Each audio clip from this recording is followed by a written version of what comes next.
I guess I'm live. I guess I'm laying down basically in this chair. I got too hot. I was working inside the ambulance. It wasn't too bad, but when it got uh, working outside, I straightened up what I could. I opened the big uh, cargo trailer and I was taking some stuff out of it. And the sun's just boiling down on the ramp, so I decided I'd quit for a while. And then I decided to come in here, and that's what I'm doing. Let me see what I got here. Okay, let me go to my channel. I guess it's going to come back up. I don't know. Well, is it going to do it or not? Well, I guess I'm live. I don't know. I thought, let's see here. That ain't going to work. Close that out. Restart it. Maybe it'll work. But anyway, there I am. Turn it all the way down. Okay, now I can watch. There's one person watching. That's me. I watch myself. Oh, I'm telling you. I got everything straightened up on the inside, except for odds and ends. I ain't worried about taking the food out there yet. And then the back, I've got the cage, and I ain't took the generator. It's gonna rain all next week, so I'm not gonna put it in there, and I don't worry about it. And so I'll wait till it quits raining before I get out of here. That's what I'm doing, though. Uh, Everybody worried about, well, Jennifer, worried about them stealing stuff. Well, I'm telling you one thing. I was at a RV park one year, and there was about 6 or 7. I think it was 6.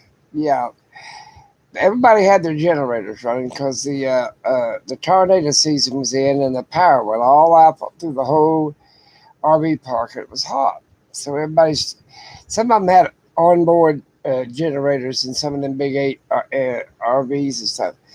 But the people in the little camp trailers and stuff like that had set their generators probably 10, 15 foot from the house, from their little camp trailers or camp RVs. Some of them had Class C's, didn't have no RV, no, what I call it, did not have a generator on board. So, but they stole 6 generators off them people. Now that's pretty damn rotten. Everybody's staying in because of the tornado weather or whatever, and they was running them generators, and the people that chained them up, this, that, and the other, didn't get them stolen.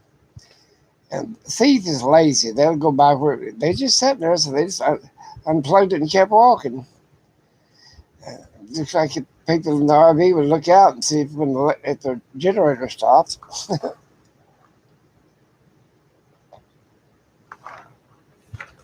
Anyway, that's what I'm gonna do. And if it starts to rain or something, I can put something over it.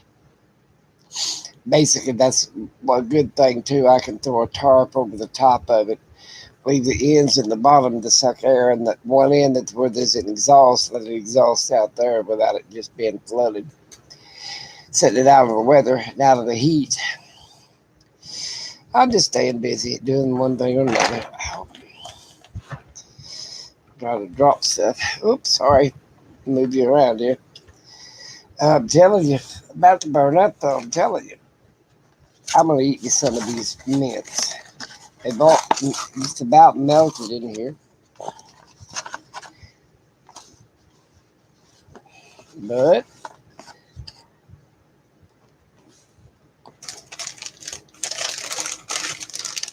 I got some handy wipes.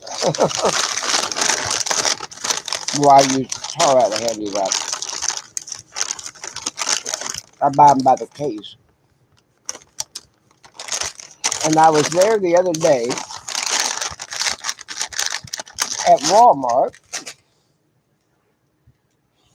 And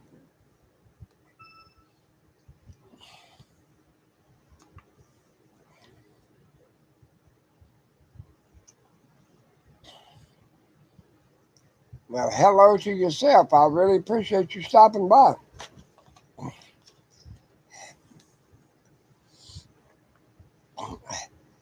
I had to have a lot more energy before I could be a homesteader. I'm telling you. I did that when I was young. A lot of work. A lot of work. If you think it ain't going to be work to run a homestead, you're out of your mind. I had chickens, ducks, geese, and I had horses, goats. Didn't have no cows. I wasn't too fond of cows. Did that when I was growing up. Didn't want no more cows. But the homesteads are a lot of work. But at least you get to eat fresh and good vegetables, good food. Raise your own beef and your own meat. You know, I raised rabbits too. I figured out how to raise rabbits. I raised them in a 12 by 12 pen, chain link. Then I put chicken wire over the top of the chain link. And then I always put a top on it. Same way, chain link and chicken wire. And then I hung a tarp over that. In other words, build them a wire house. And then I went back in 2 foot. Now, on the outside of the chain link, I dug down about 18 inches, put galvanized metal all the way around so a dog couldn't dig under it. Then I went back 2 foot, dug down the depth of a bale of hay, put straw all the way around, straw bales, and then I came up, that made me level to the dirt. And then I made spaces like that, and I put a few bales of alfalfa in there and straw. Then I went up to the third level and just put a border around the top. I didn't go solid across that. And then I bought 10 does and 2 bucks. And buddy, I had thousands of rabbits. And I tore down in the last of July and 1st of August and butchered. Everything was, they quit breeding about, when it gets real, real hot in July. But if they had a bunch of little ones or whatever, I would, but they didn't have very, if it was real hot, they didn't breed, so they didn't have a bunch of little ones. Then I butchered everything.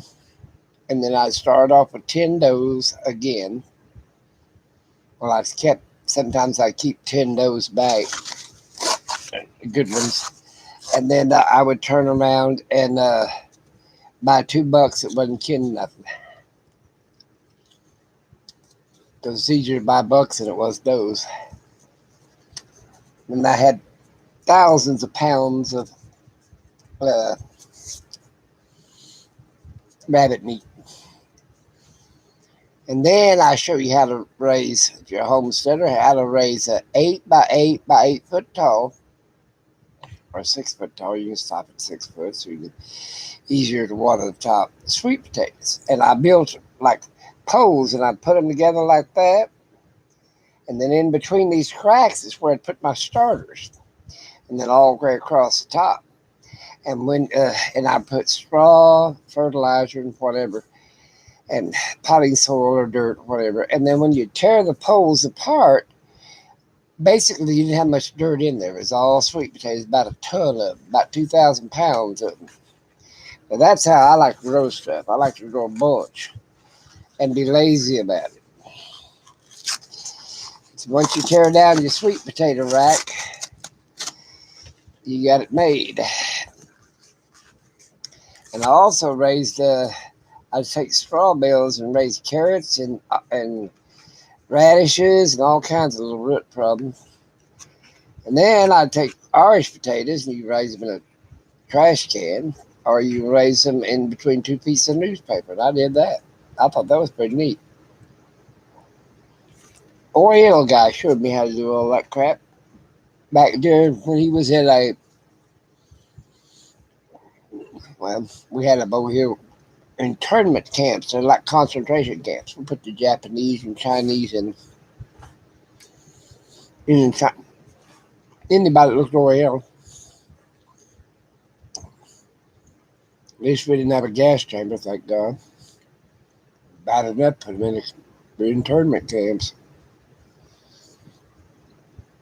But he had to raise all that stuff for feed all them people in them internment camps. And the government didn't give them a lot of food because they're saving all the food for the soldiers in the war.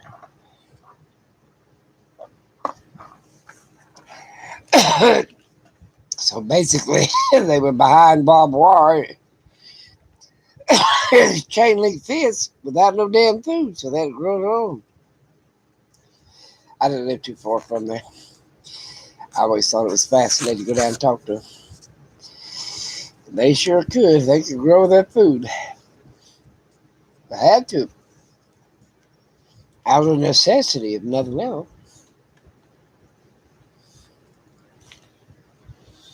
Yep, that's what happens.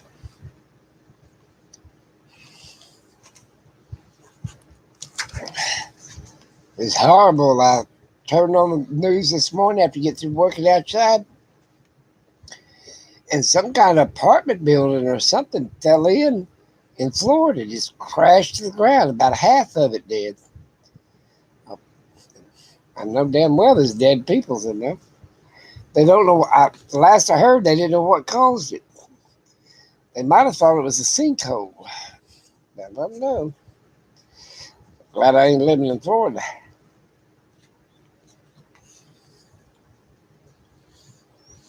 But I'm going to go to northern Colorado when I get a chance.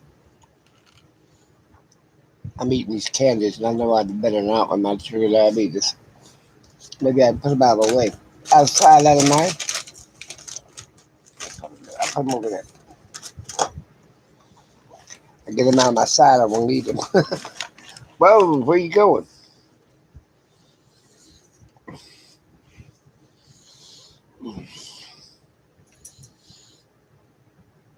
Yeah, like I said, that was pretty horrible. Be sleeping in the middle of the night and your whole damn house falls to the ground. Falls in a big sinkhole. They don't know what it was, a bomb. They don't know what it was. I'll probably find out tonight when I turn on the news. I'm just so tired from working out there in that heat. I put the dogs out for about 10 minutes more. They was back on that porch in just no time. I stood there by the door and watched them. I did a load of laundry while I was working out there and hung it out on the line outside. I said, heck, why run the dryer and heat up the house? I'll just hang them out here on this clothesline. If I don't have a clothesline, the heavy stuff, I hang it on chain link fence. Ain't going nowhere. Like the bath mats and stuff like that, I just hang them on the chain link fence.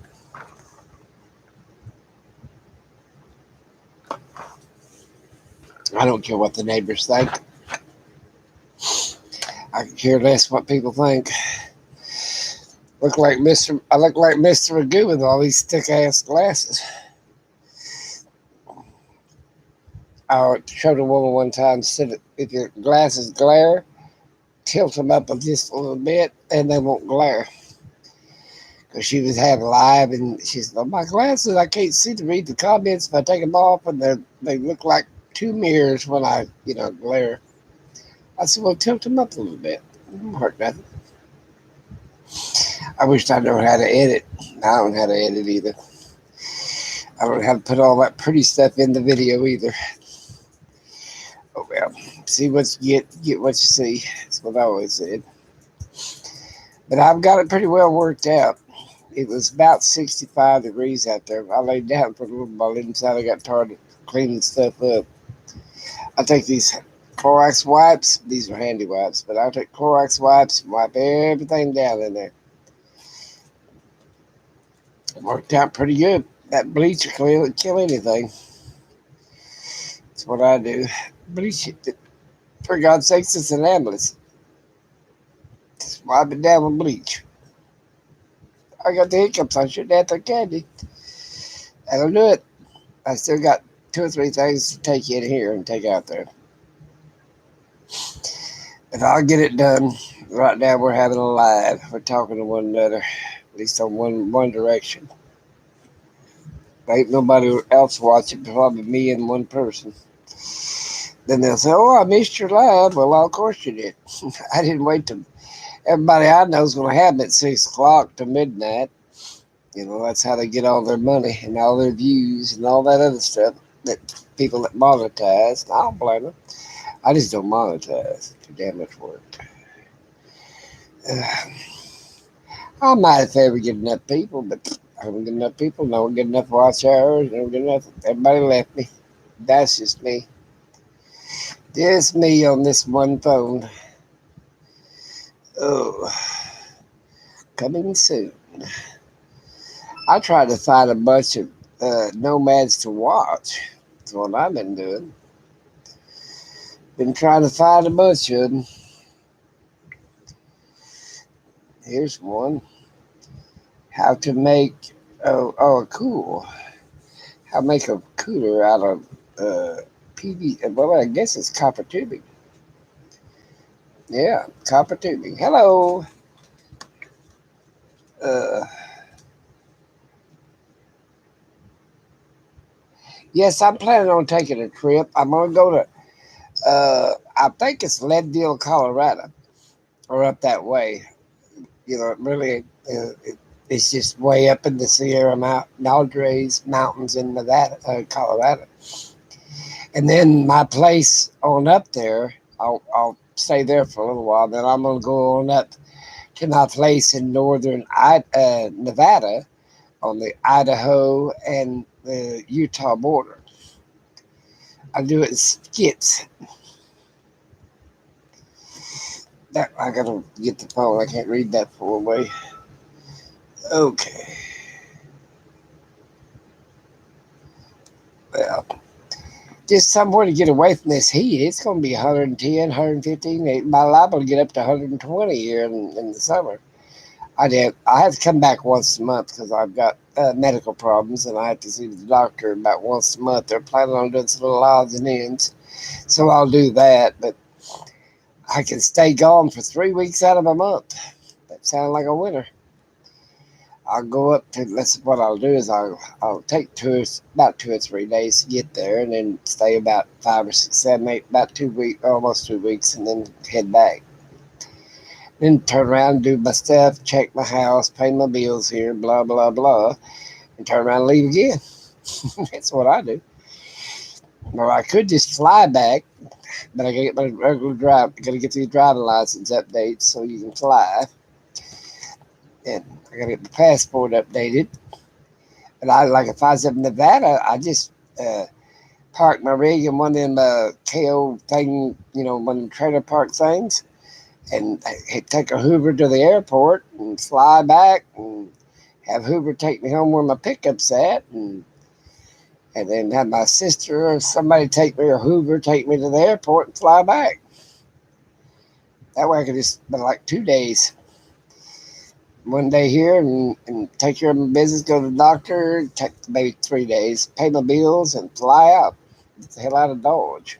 That's what I always say. A friend of mine, she's pretty well stuck in Arizona. She's got RV problems. They don't know what's wrong with her RV. The brakes, the spindle, the wheel bearing, God knows what it is.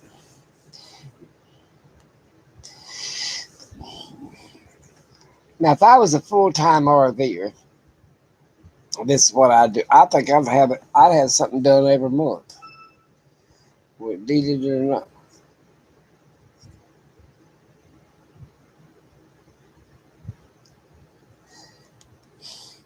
Well, I don't know how old you guys are, but traveling's fun. But especially if you have a finance and you can finance yourself,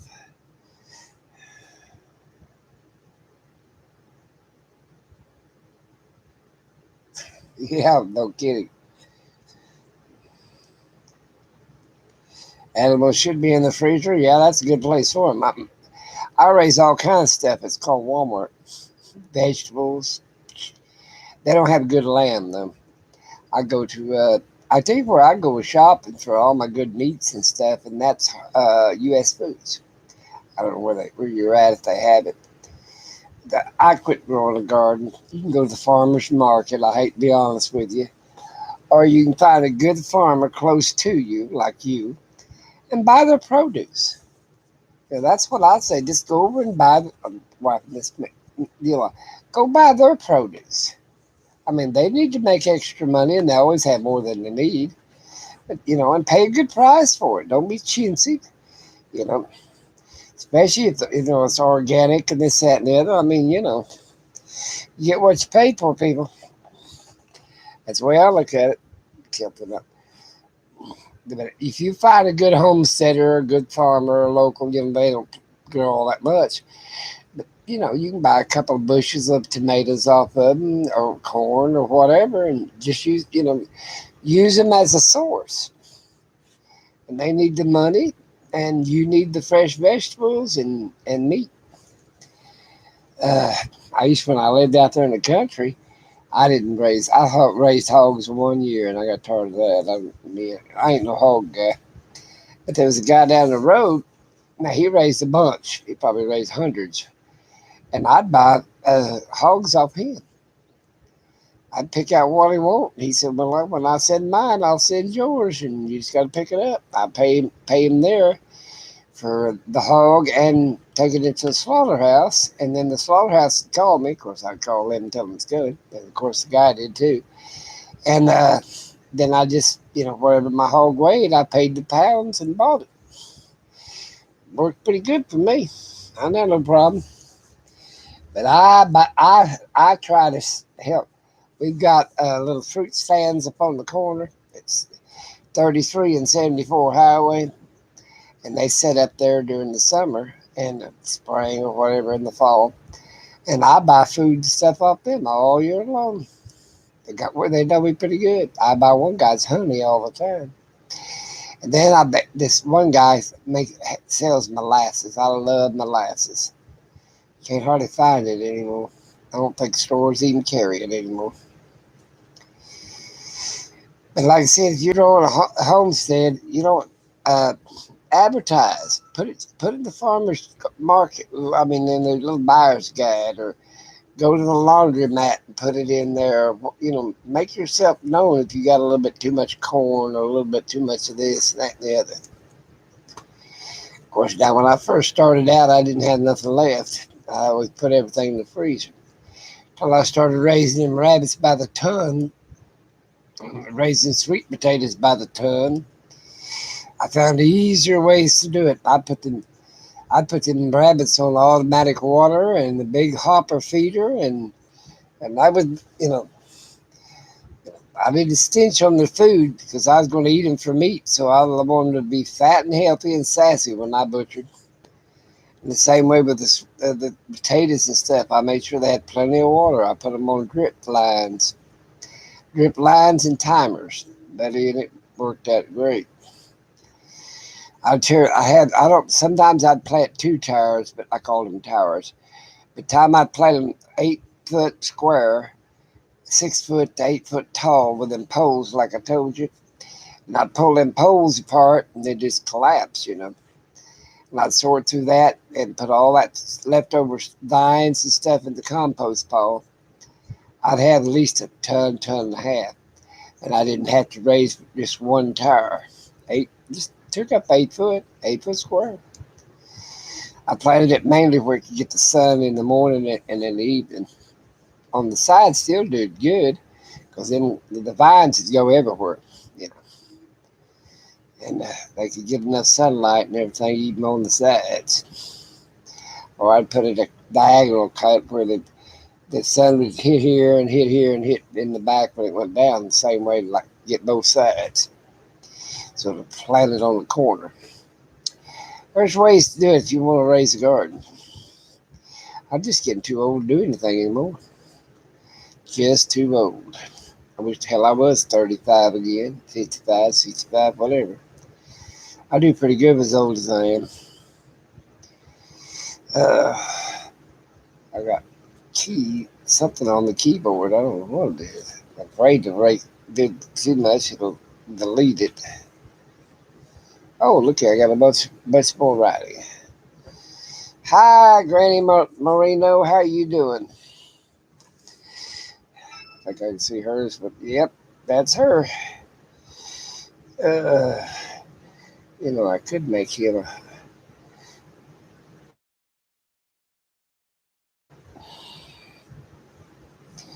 I'm glad you're doing good. Say hi to the homesteader. Hello, everybody. And I'm gonna make them a monitor. Yeah, I'm gonna make him a monitor too. Can't have too many monitors. You don't mind being a monitor. I don't put up the crap. They start being hateful, get rid of them. That's what I think. They ain't no sense putting up with it. Uh,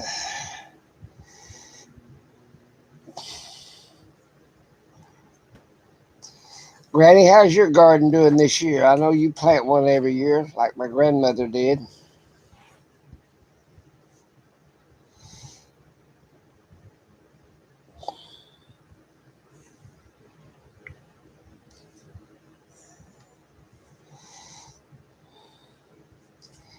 I wish I could have.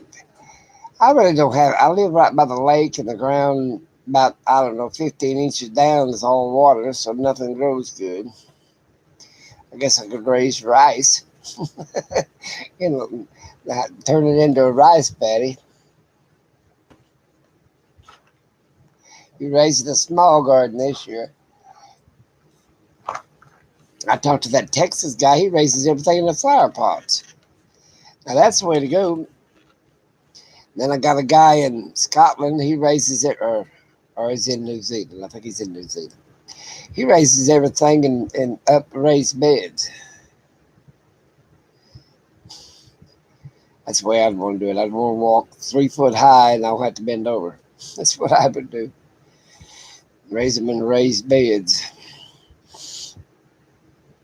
That guy's raising blackberries in pots, big old pots.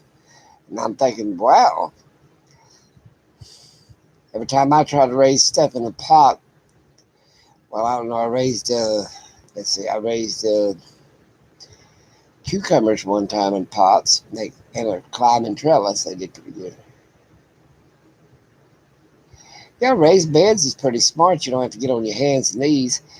I'm getting so old if I get out on my hands and knees, I can't get up. I fall and I can't get up. That's why I carry a cell phone. That's when I'd rather grab me a cell phone now. I'm falling and I can't get up.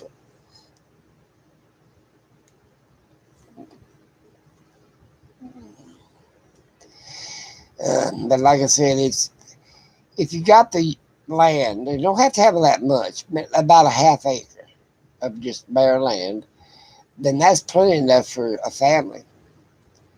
I can feed probably 20 feet people on a half acre. And that's animals too.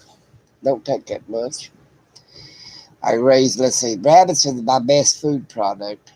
Chickens are all right for the eggs.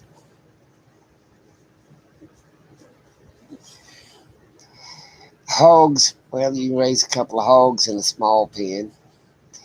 Boys, them commercial hoggers, they don't let them have about a 4x4 pen. That's all they get.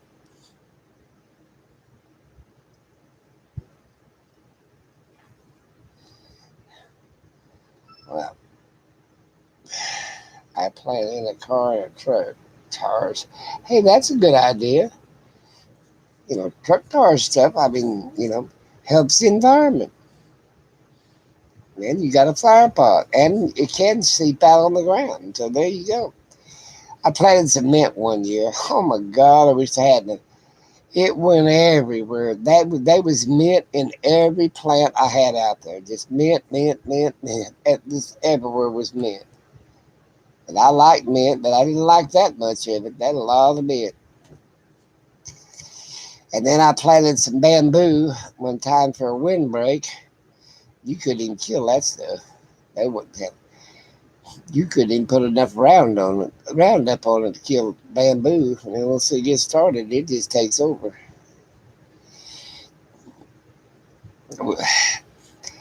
This heat, oh my God.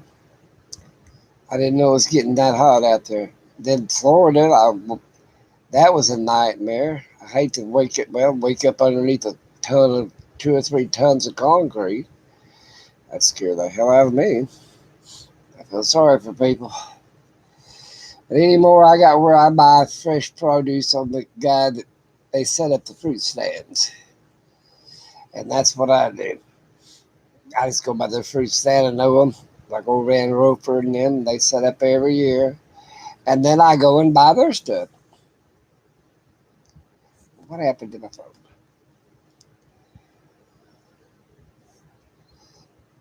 Okay.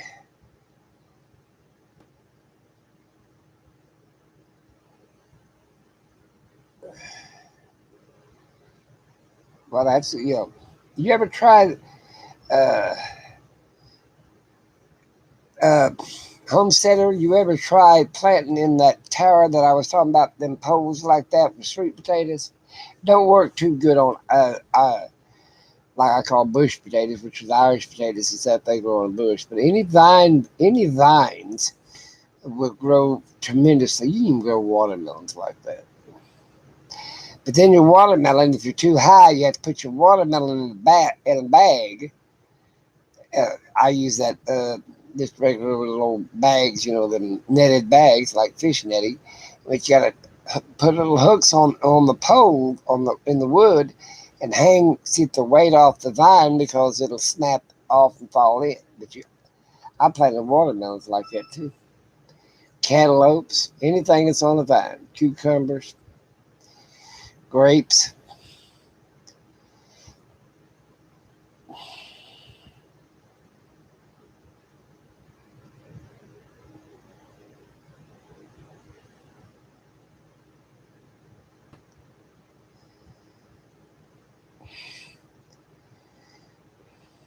I'm reading all you guys' comments. I like to read them.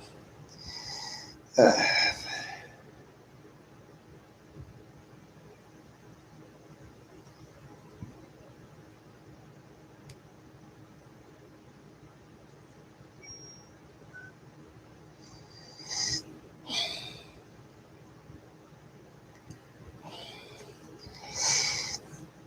Hello, 1107.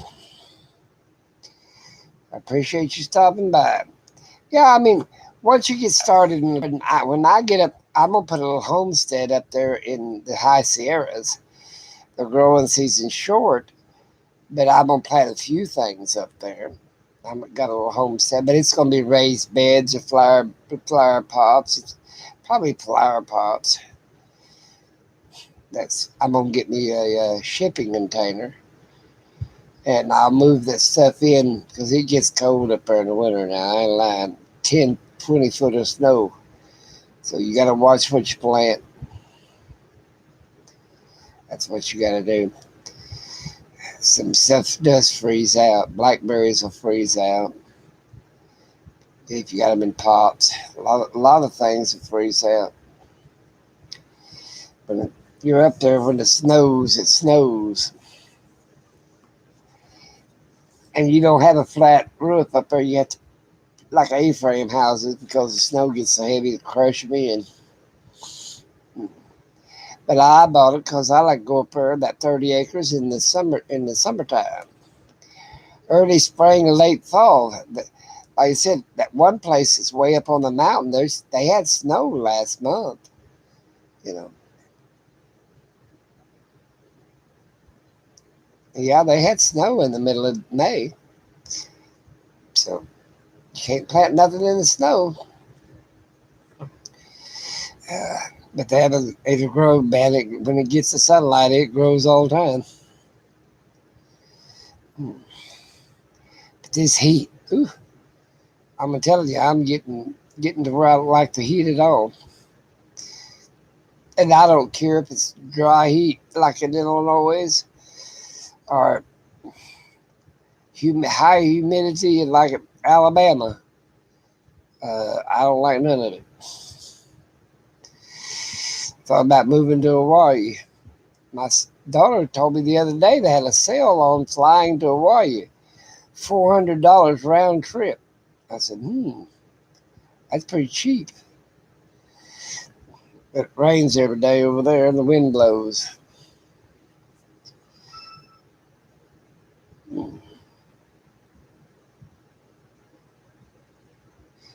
Now, I'm like you. I don't like 100%. I don't like the cold. I don't like the hot. And I don't like. I like just perfect weather. But I don't think we're gonna get perfect weather in a while. I understand that 100% because it can get too hot to mess with. It was 122 in Death Valley, and Blythe was 120. Needles was 118. And I'm thinking, why in the hell would you want to live there full time? And then I went to the sub Antarctica once. And how would you want to live in 60, 70 below zero? Are you crazy?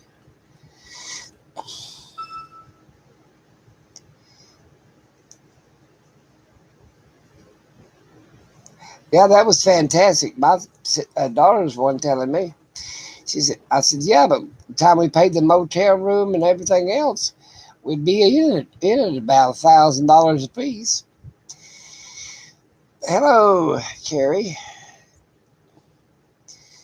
I got to read back here a little bit. Give me a minute.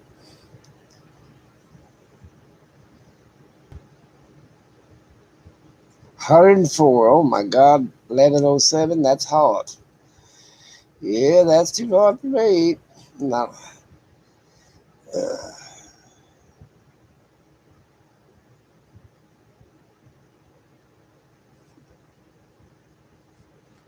put me on the big screen. Well, I'll show every wrinkle I got. I ain't even shaved today. Uh, but like I said, it's just whatever you get used to. Now, when I was young and I would start off in the season and work right on through the heat, didn't bother me. But now I stay under air conditioner 99% of the time, and when I get out, like, oven. And then when I did work, I usually worked in a lab in somebody in a basement in a federal building or something, and never get to see the daylight. We did go outside sometimes for lunch and sit in the courtyard, where the sun was shining. But most generally, we just suffered right on through it. Uh, I sat at my desk a lot of times because it was too hot outside or it'd be raining or something. I'm getting ready though. I'm gonna fix it where me and the dogs will be cool driving down the road. My dash air don't work that good. It says it'll get cool but not cold. And I had it charged and it don't stay charged about a week and then the freon will leak out. So I bought me a window unit and stuck it in the back door. And then I bought some fans to blow towards the front. Me and the dogs, they'll be better off than I am. Then like I said, we'll just travel like that. And then I always when I set up camp, I put them it's I can't remember if it's 12 by 12 or 14 by 14 room. And I got their netting loaded, and I got the canvas loaded. I got everything loaded, and that way they can have their room. And I set my kitchen out there. When I get it all set up, first time I go camping, I'll give you guys a tour, a real good tour. Uh, I used to have a big old Class A. That was a nightmare. You can't go nowhere because if you did, you had to go to Walmart to go shopping because you didn't have no place to park. And I didn't pull anything. I don't like it. Pull this, pull that. I seen somebody the other day, a Class A, pulling a pickup, and it was hooked up to a boat. They had like a train of them, and one guy was driving. Yeah, that's too much. And I can't go down the roads I want to go on. If I do take my kayak, it slides right there. I either set up the bed and slide it over top of the bed because the dogs they underneath the beds all that's their area. They play and the air. I have my air conditioner low and they get all the good cold air. But I haven't been taking the kayak. Got a trolling motor I could put on it, but I don't do that either. Yeah, I just don't do much.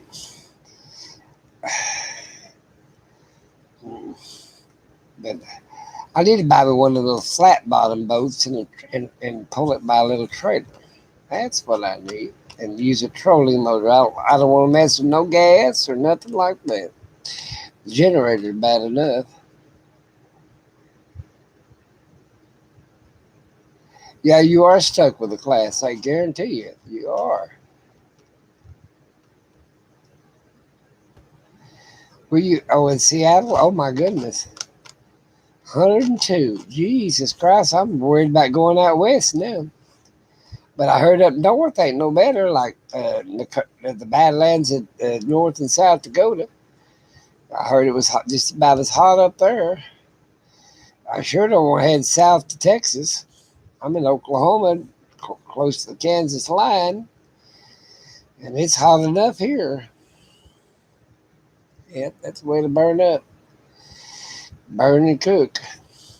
Farmers are loving it. We'll get a week's worth of rain next week.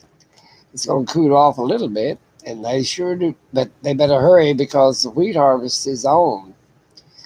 I seen a wheat truck going by just today, loaded down with wheat, I guess. So they better get that wheat in before it starts raining, because it'll sour in the fields.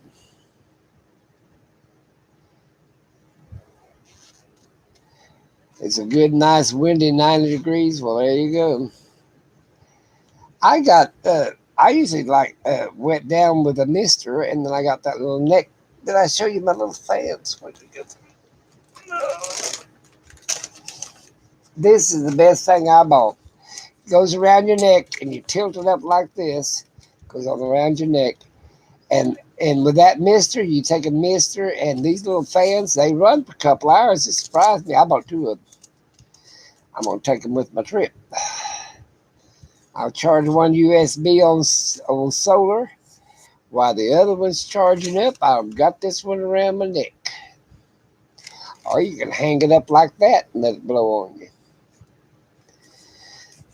I set it on the bed and just tilt it up like this and let it blow on me. Said, blow right at you. Just tilt it up. It'll work pretty good. Just let it blow on me. I'm laying down this recliner. I never have sat in a recliner right. I've always laid down in the crazy things. Yeah, it's me. I tear up a recliner about every year. They work great. The little for $10 at Walmart, $9.90 something cents, $10. And I bought two of them. I should have bought three or four of them, but I think they're out of them now. But I thought, well, USB, run it off solar, and rechargeable. I got an 8. Even if you're sweating, it'll keep you cool. All you gotta do is make sure your head's cool. That's wear a hat. I didn't wear one. I got sunburn right across here. I was in and out, in and out, in and out. But I got it pretty well set up now. Me and the dogs will be fine. I'll run that generator. It'll cost me extra gas, about 10 gallons a day. At $3 a gallon, that'd be $30 just for the gasoline in the rig. Not counting the diesel that runs the thing down the road. And it only cost me $12 to $14 to full hookups in a state or federal park. Now, how about that? I spend $30 to be a boondocker. That don't make any sense. I'm starting laughing. Here I am going to spend $30 a day for the boondock when if I was in a federal park, let's say $14 a day. You know, that's pretty cheap. And I have all the electric, water, and the amenities of a state park. But everybody else and these dogs at that state park, let me tell you. Yeah, it's crowded in them state parks. I had one person. Had the great big wide country just everywhere. And we was out in the middle of the boondocking. I mean, there's hundreds of thousands, if not millions of acres. And I pulled down this road all by myself, parked, and I put out my little tent. And I stepped out of the Atlas into the tent, and he pulled 9 inches on the other. Well, you could walk between his rig and my tent, and now you got the whole national forest. And I'm thinking, really? You must be afraid because I mean you could not walk between my tent, which is right outside my door, because it attaches to my RV, the ambulance. He was about 9 to 10 inches. He didn't hit the tent, but he was right up against it. You couldn't walk between them. I guarantee it. And I thought, you got a national forest here, and you're going to park right next to it. I mean, if I hadn't had the tent, he would park where I couldn't even open the barn doors on the ambulance. That's pretty bad. They were nice, but I'm thinking, wow, that's a little bit too friendly. And my dogs barked at him all the time. They didn't save it overnight, and then they left. Of course, that was fine.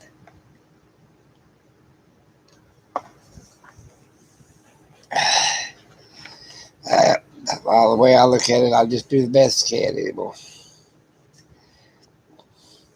I've got it ready to go. I just got to get the generator mounted, go to the doctor the 10th, and I'll be out here by the 11th.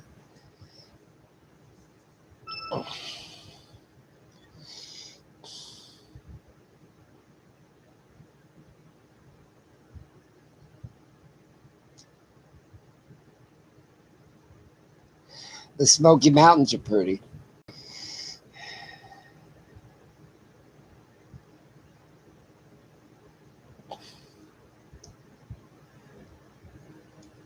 Best place you've been to yet, huh?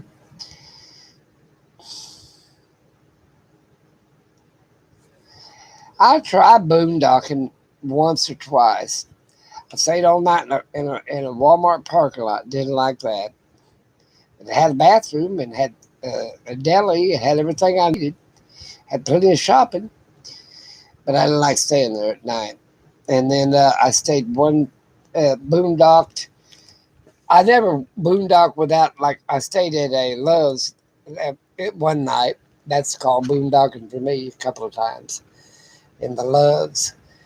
But I went out one time in the national forest where there was no amenities, and I was miles from anybody, and I liked it real good till my neighbor showed up and decided to camp on top of me. Yeah, I'm gonna have to look that up too. Explain more about it. I had a place one time. We had what they call shares in a resort or whatever you want to call it. By share, whatever it was. It was like a bread and breakfast. And you had to you bought shares and you got to stay 2 or 3 weeks a month, or a year, I mean, excuse me, 2 or 3 weeks a year. And a whole bunch of other, I didn't like that at all. I sold my membership to that crap. You had to get up.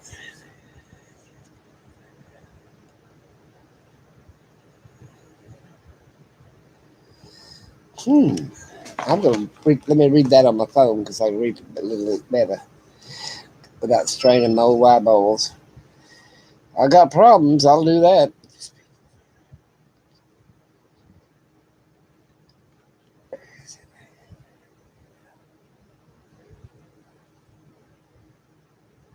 Huh.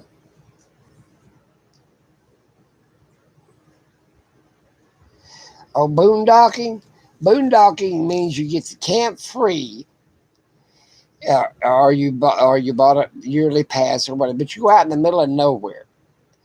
Now they're boondocking town too. You know, like it means basically you have to bring your own water, your own food, your own bathroom facilities, everything. You don't have nothing. You're there and just like pulling inside the road. And you ain't got nothing but what's on your rig.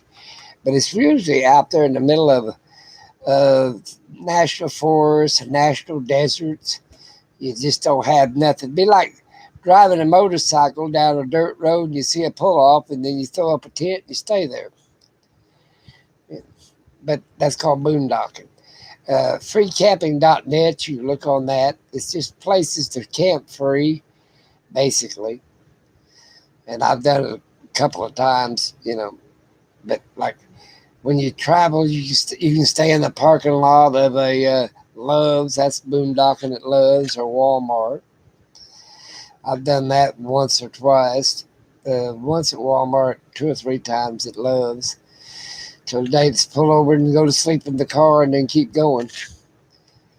But boondocking, I like to go out in the middle of nowhere. You're in a national forest or the Yellowstone. You buy a place to get into Yellowstone. Then after that, it's no amenities, no electric, no showers, no nothing. You have to bring your own. That works pretty good. That's what I'm set up for because I got a generator. Now a lot of people don't like you to run your generator, but I got a quiet one now. It's pretty quiet. So the old construction generators are a mess. They're loud, but I don't care. Let me see here. I gotta read back here.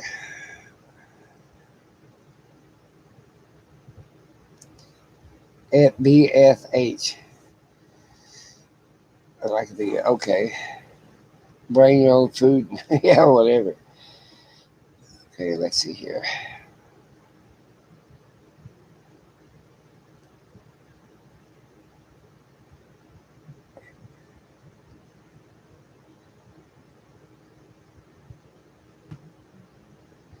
Well, yeah, I try to get out. I try to really get out of the towns and cities, and uh, you know. Now here in Oklahoma, we don't have a lot of boondocking.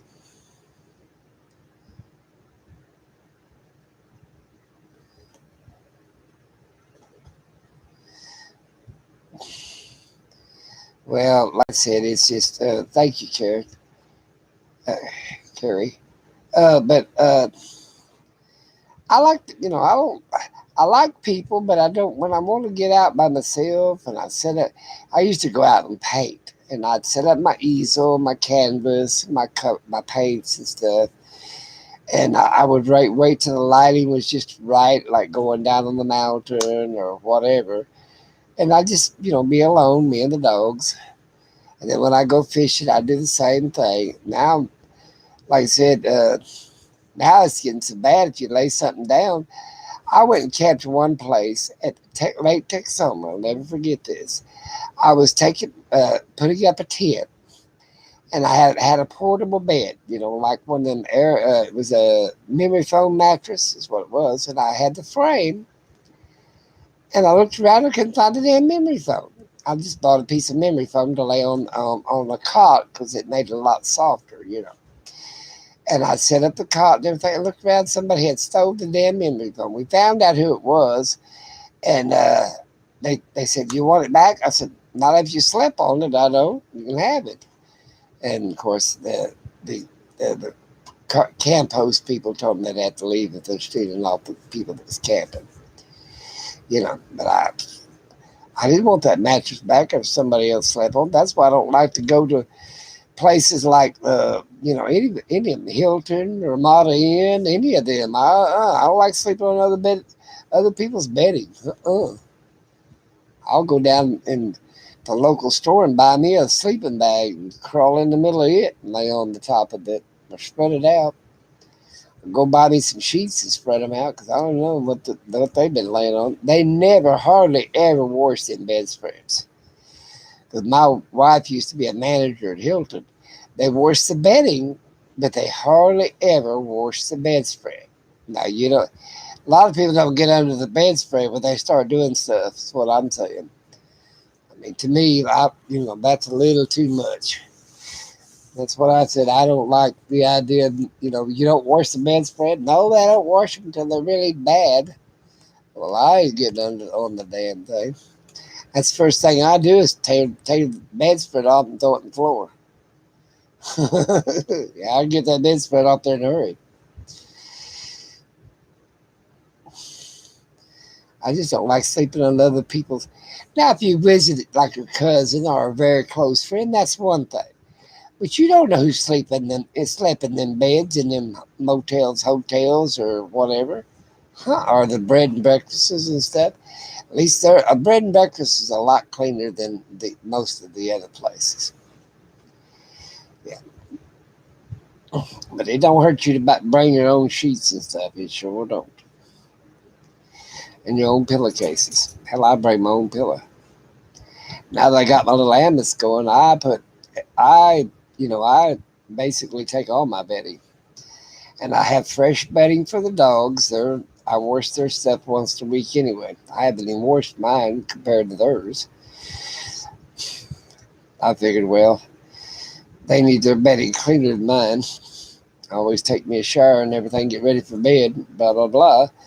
They don't take a bath every day. I used to bathe them, and guess what? The vet told me to quit bathing. I was washing all the oils out of their skin. They look scrubby. He said, "Well, that's because you're bathing them too much." I said, they started losing hair and everything else. He said, "Well, that's because you're shampooing them every day.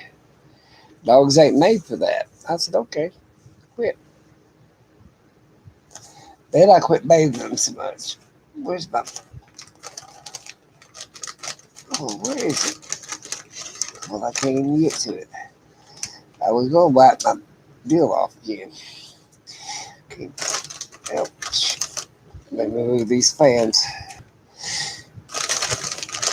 I don't know how many bags of these things I go through in a day. I buy them by the case. And I went the other day, and they had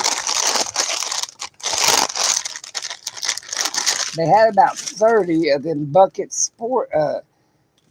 handy wipes for sports people, and I bought 7 of them. I think 6 or 7. Can't remember. 7, I think. I'm always good with odd numbers. And I bought 7 of them suckers, and they had about 30 there. It was $4 a piece. Well, the first one I bought was $8, so I didn't buy but the one that day. Went back the next day, they had chopped them down to $4 a piece. So I bought 7 of them. They had about 30 of them left. I should have bought all of them at $4 a piece because I go through handy wipes. I wiped the dog's face with it. He's over there staring at me. I got a handy wipe. Oh, he don't like them. I wash your face. Hmm. Let me see what I got to look on this here. Come on now.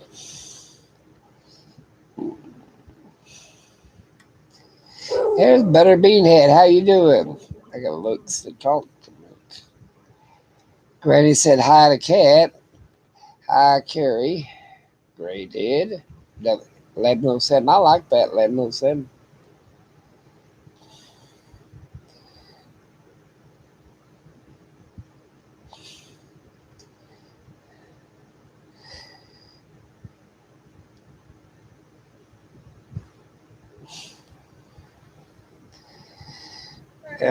Like I said, I like a good hangout. I quit having them because I had people that come on in with some nasty, and I got where I just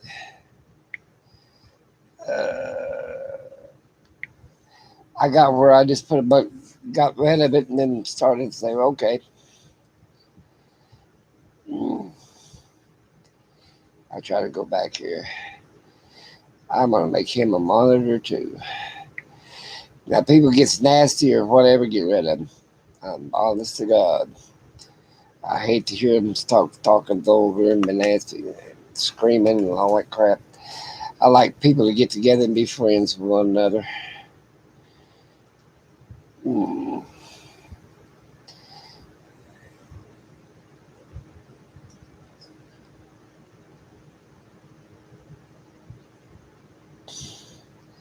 Oh, I don't, if people ain't, too bad, but I do believe that, there's a place and a time, you don't need locker room talk or the hangout, really, come here if you want to get up here, jump up, jump, jump. Now he's up there. Look, I don't know where you can see him, but he's right there. But yeah, you got a mixed company here. Sometimes you might have a kid watching, whatever. You don't need that kind of crap. This is not a place to do that kind of stuff. Ah, that's why, like I said, I find a bunch of good people and let them be monitors. That way you don't have to mess with them. Now I gotta find my. I guess I'll go this way. It ain't there. I got to go over here and find it. I can't read over there. It's too far. It's too far from my poor little eyeballs. I can't believe that building just fell down. Jesus, what kind of life is. Boy, I sure been watching a bunch of people with their RVs. My granddaughter's supposed to make me up a bunch of stickers. God knows what they're going to look like. Oh, look at this. Well, I got to be here somewhere.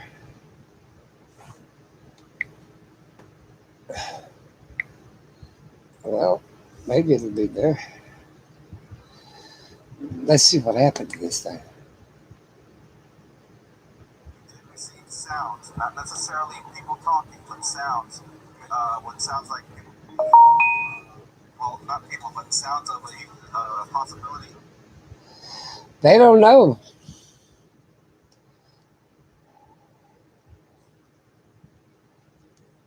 I have no idea. I'm gonna have to look up here because I can't figure out how to get back up there. Maybe it's on this phone. I don't know. I got two phones. But I've lost it. Okay, wait a minute. Here we go.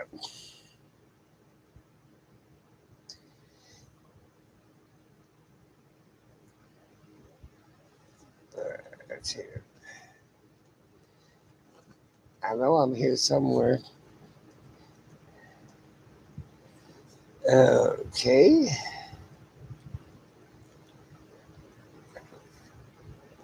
I don't know. Sure don't know. Okay, I don't know. They showing me. Oh well. I'll just have to look at the camera. Oh, guess not. I don't know whatever happened to it. I guess it went and died on me. No, well, I'll just look at this way. I have to move this thing. I have to get closer.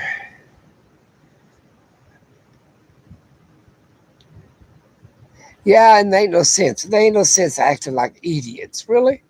You really, I don't like. I don't.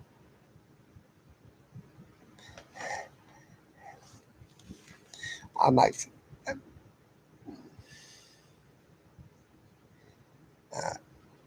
I make a lot of monitors that way.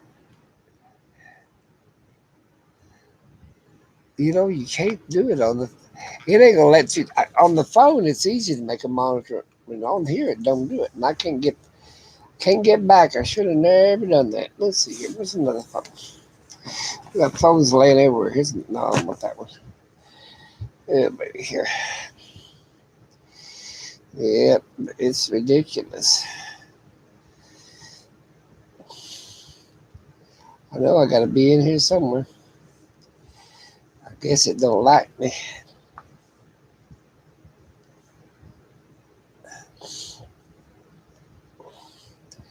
But I've been watching these people. I don't know. I do know one thing.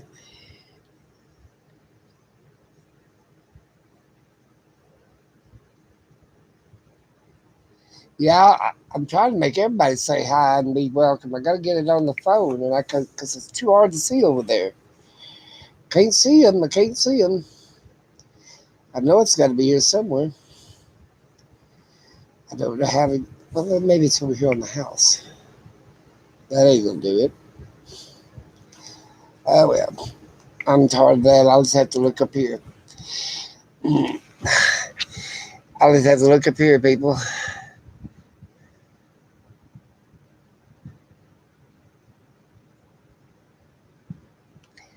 I'm glad to see everybody over here. I'm thinking if I can work it out and everything, I would just have me hang out every day or something. Keep some making videos. Good Lord, I hate making videos. I ain't very good at none of this. Oh well, I ain't the best in the world. If you want better, you'd have to go somewhere else down the road. That's the way I look at it. I know what I could do. I could take this phone. What's this? Hit that. Da-da-da-da-da. Where am I? Add another. Change channels. Where's change channels? Your channel. Videos. Bingo. I figured it out. I figured it out. You have to go to your channel. Thank you guys for telling me all this stuff. Inspiration Life.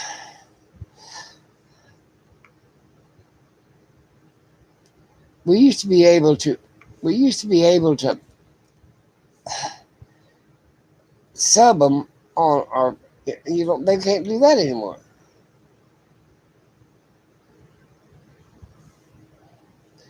Because I used to I subbed so many people one night. YouTube wouldn't let me sub no more. They thought I was a hard subber or something. I don't know what they thought, but they wouldn't let me sub no more people for 24 hours. My videos, yeah, my videos are in the moment too. I agree with you there. I just do what I want to, and I don't monetize. I would probably do it, but I don't know. And my videos ain't the best in the world. My God, if you want somebody better video, there's got people that edit and put little captions on it, and they do all kinds of extra work. Well, they need to make money. Yeah, this ain't no Warner Brothers. I'll tell you that right off the bat. Yeah, this ain't no production. You waiting for a production line, you're in trouble. Marlon Brando and Gina Lola Bridget and stuff.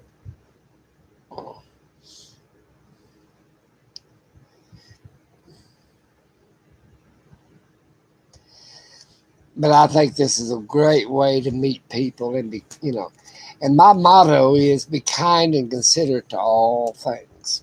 You know, that's what I believe. Ain't no sense acting crazy. And the world's crazy enough as it is. Be like in poor people sleeping in Florida and wake up and the house fell down. Jesus Christ. What was God thinking?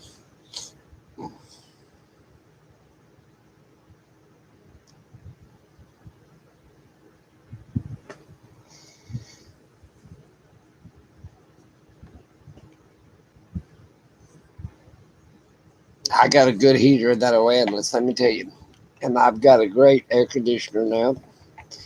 If that ain't big enough, I put a 10,000 watt in there. This one was an inch bigger. I had to cut the hole a little bit bigger. But it was all right.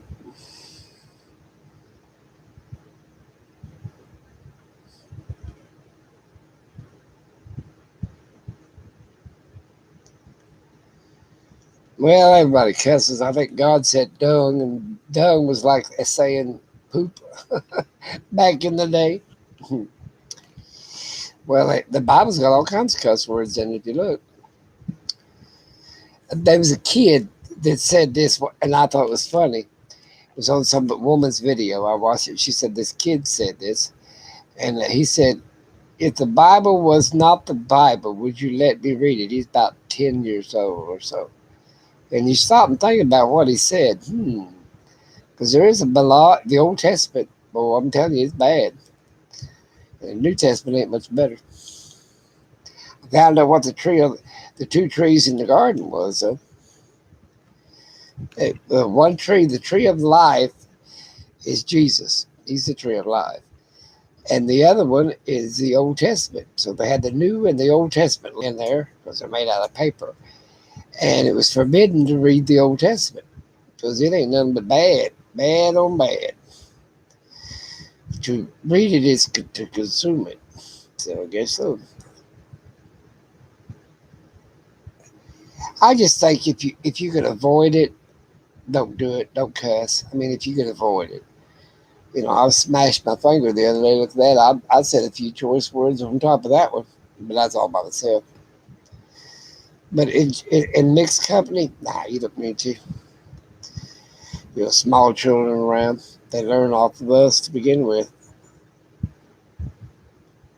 Yeah, there you go. My grandkids watch my stuff too. I agree with you there. Homesteader, I do agree with that. And they pick up them words like, you don't think they know everything you've ever said and everything else. They copy us. They're like little monkey see, monkey do people. And they copy everything you do. Yeah, that's exactly what they are. They got a photographic memory when it comes to doing stuff wrong. And if they never heard it, and then they usually when you cuss, you're excited, you're more flamboyant or whatever than you are. I talk my hands like an Italian. Uh, and they picked that up real quick. Whoa, that grandpa or dad was excited and he said that, so they pick up that word pretty fast. So you don't want them to. That's what I think. You just don't want them to. Yeah, there you go. I like the three monkeys. You bet. Monkey see, monkey do. I like that. That's the truth. And then you can't whoop them because you just said it. You know what I'm saying? In other words, what good for one's good for all. What's good for the goose is good for the gander. No, you can't get on to that. Yeah,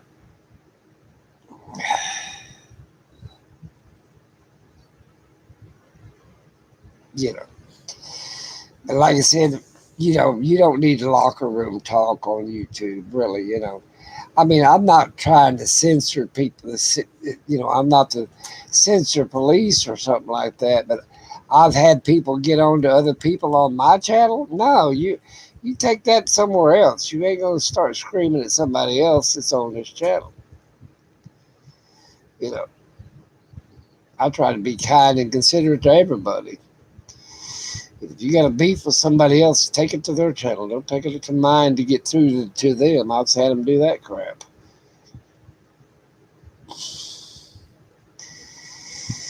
Cats saying something here, which makes good sense.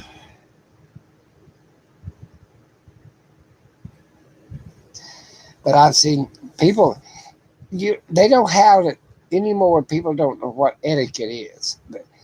They don't know how to conduct themselves on a plane. They're tying them with zip ties and carrying them down the hall. You know, in restaurants. I mean, I seen a woman throw a fit over a sludgy or whatever they call it, slushy. Wasn't made right. Well, tell them it's not made right. She'd already paid for it. Well, you messed up on my order. They understand that. Well, how would you like to make?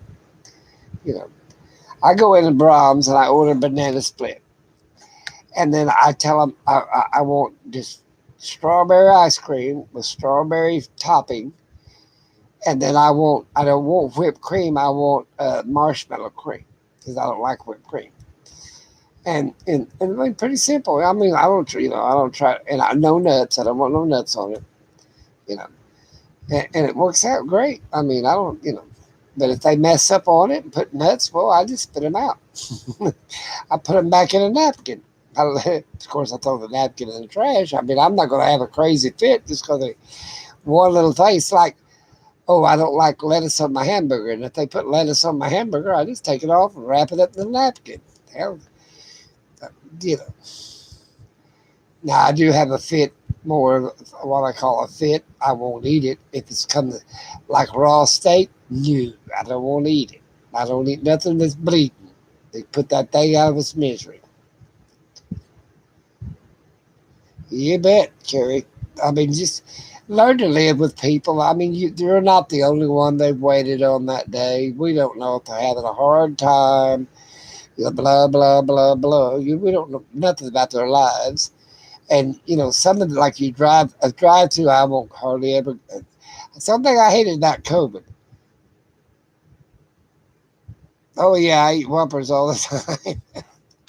But when I get away with them, I eat two or three. I keep box usually gets stale before I finish it up. But uh, what was the lost train of thought?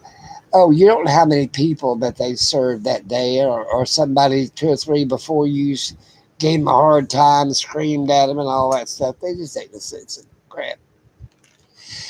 I just the only thing I really watch is raw meat. I won't. If it's so good, Lord, that'll be well done. Because I'll say, could you please go back and cook a little bit more? And it's usually beef, but I don't really eat.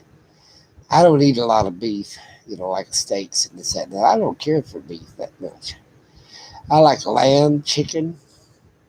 I guess the only beef I eat is hamburger, and it's mostly soy beef.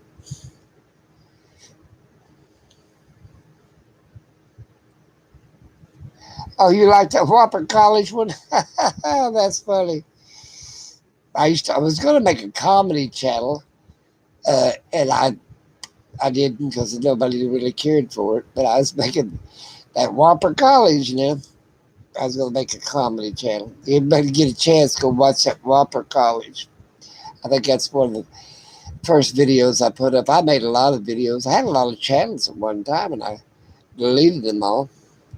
I had one that there's no reason to be poor in America. And I showed people to do the jobs that nobody else wants. And I ain't got nothing against minorities at all, but you take Spanish speaking people that come over, you can take Orientals, you can take anybody you want to. Iranians, it's hard in their country. Very, very hard. So they come over here and they work. You got the bricklayers and you got the lawnmower people that mow the lawns and cement people that does the patios and the roofers. These are usually all Spanish speaking people or I mean, and they work hard. Don't get me wrong. I mean, it's jobs that you don't want. I ain't gonna. And then you got people working in fast foods. You got people that's running 7-Elevens. You ever try to be a manager in a 7-Eleven or run a convenience store? That's a lot of work. And they do well because they've had nothing in their countries. And they've had to work hard for what little they got in there. And everybody else is stepping up to the plate. They'll work harder than they will. And like I said, hey, we have a law here in Oklahoma. It's the right to work law. And I don't like it, but it's the truth. If a person comes up to you, let's say you're getting $20 an hour. If they come up and say, "I'll do that job for $15 an hour," they have to hire. Yeah, that's weird, but that's the way it goes.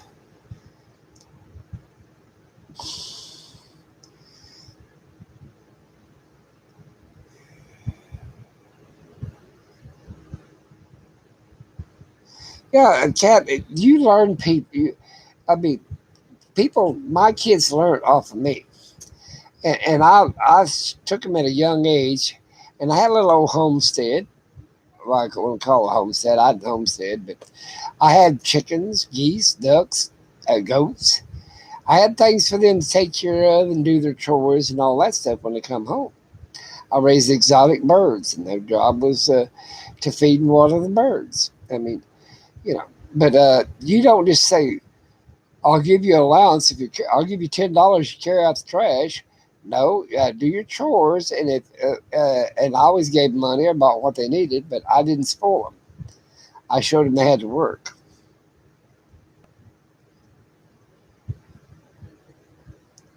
Well, they're just people that showed up, and I appreciate it.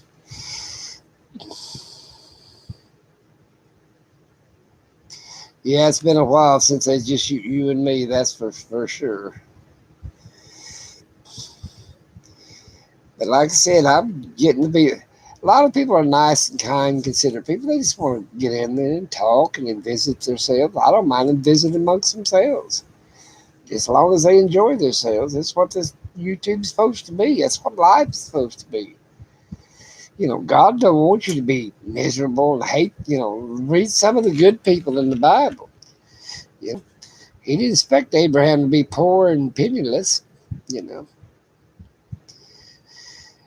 that's what I'm saying. It's just enjoy oneself and enjoy life because you only get to go through this world one time. You better enjoy it. Let's crash more.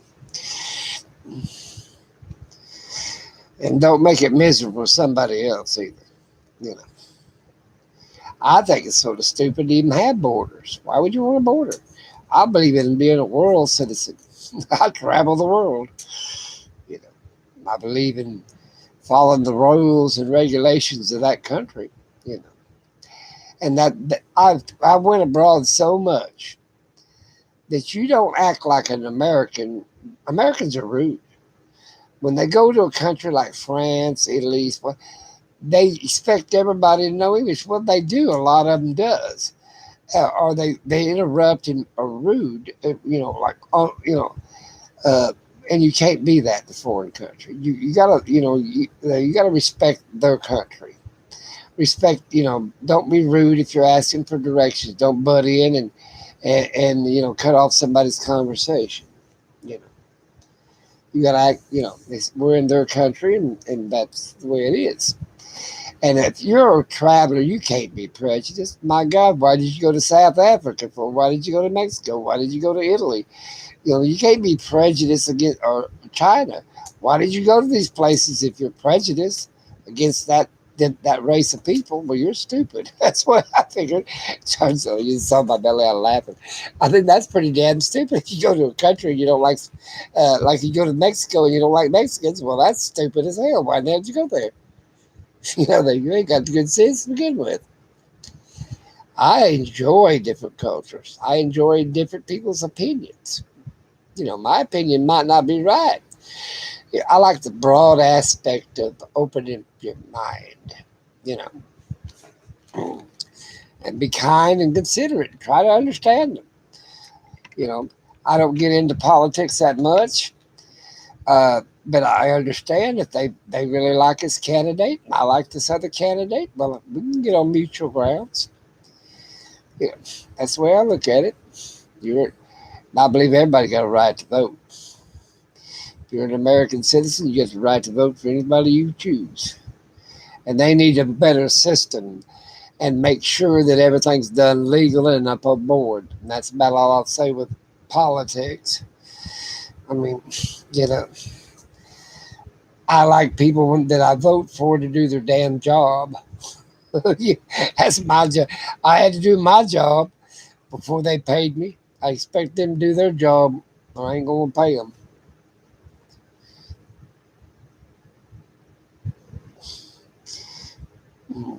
Yeah, I mean, be open minded. I mean, why would you want to be prejudiced against other cultures or who they loved? I don't care. I mean, they're not, as long as they don't involve me. If I say, no, I'm not into that, I mean that. I'm not into stuff. Where it's drinking, drugs, or uh, wild parties. I just ain't into it. You But that's where a lot of people, they're so backward against other people. Okay, you're entitled to love anybody you want to. That's the way I look at it. I married a Jew, and she was Jew. She was a Jewish. She was an Austrian Jew, auburn headed, got light auburn hair, biggest blue green eyes I've ever seen on anybody in my life, and white pale skin. That was like a sheet of notebook paper. And they don't tan either. They stay white. They'll blister, but they don't pay. They don't tan. Even you know, once the blister goes away, you say, "Well, I got a little darker because I've been out in the sun." They don't get no darker. They look like Casper the Ghost. Well, thank you, Carrie.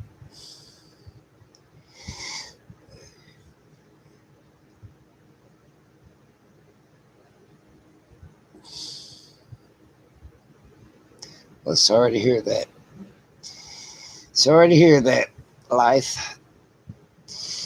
Uh, I I just had a bunch of people die in our family. It's ridiculous. Let's see, let's go back. My sister died.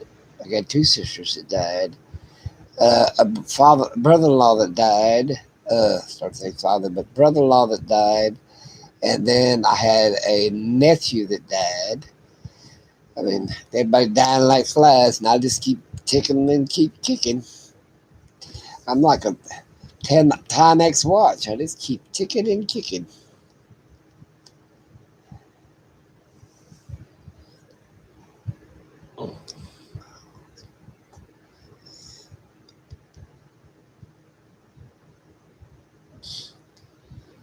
I've got a necklace. I've got a cross, and then of course I made it all. I got a gold cross, and I got a Jewish star, Star of David, with all the colors of the plate that they wear around their neck or whatever. But it's a Jewish star cross, and I'm gonna get me the Muslim half a crescent moon and a star. They have a crescent moon and a star. I'm wear all three main religions around the neck. uh, why not?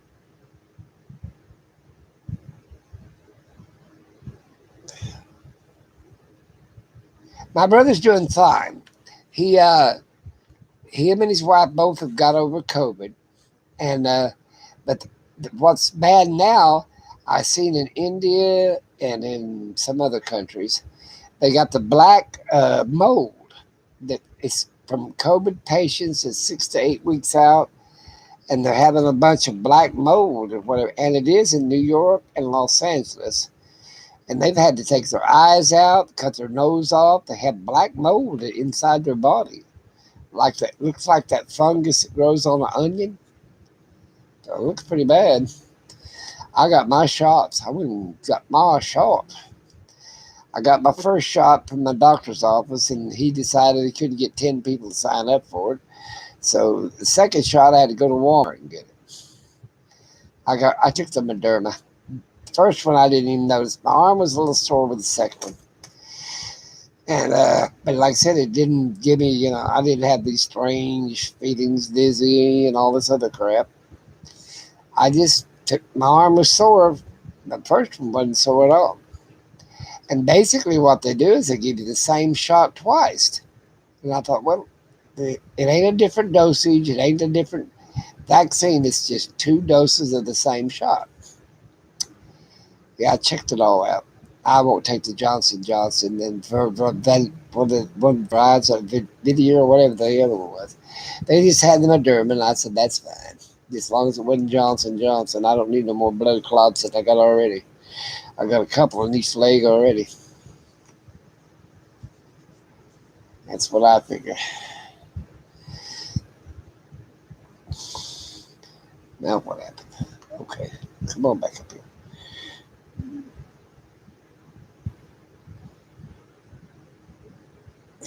No, I didn't. I just wore a bigger mask, and then I wore a face shield. Now, when it first came out, I bought well, I already had a full hazmat suit when I went to the doctor and went out. I just wore a yellow hazmat suit, my little extra air compressor thing on the side, and the whole 9 yards. Hello, CR.